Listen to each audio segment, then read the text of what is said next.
చాలా మందికి తెలియదండి దేవుని వాక్యము ఎట్లనో తెలుసా?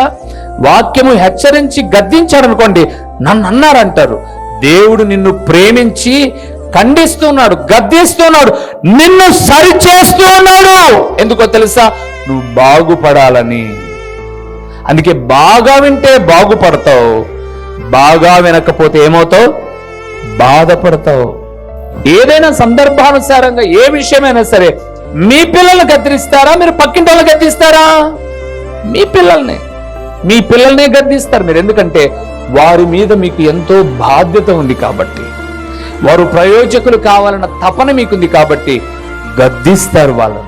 ఎందుకంటే దేవుని సేవకుడు గొంతు చించుకొని గుండెలు పగిలిపోయే రీతిగా అరిసి గద్దించి హెచ్చరించి వాక్యం చెప్తాడు అనంటే పరిశుద్ధతలో పాలు పొందాలని, మేలు కొరకే.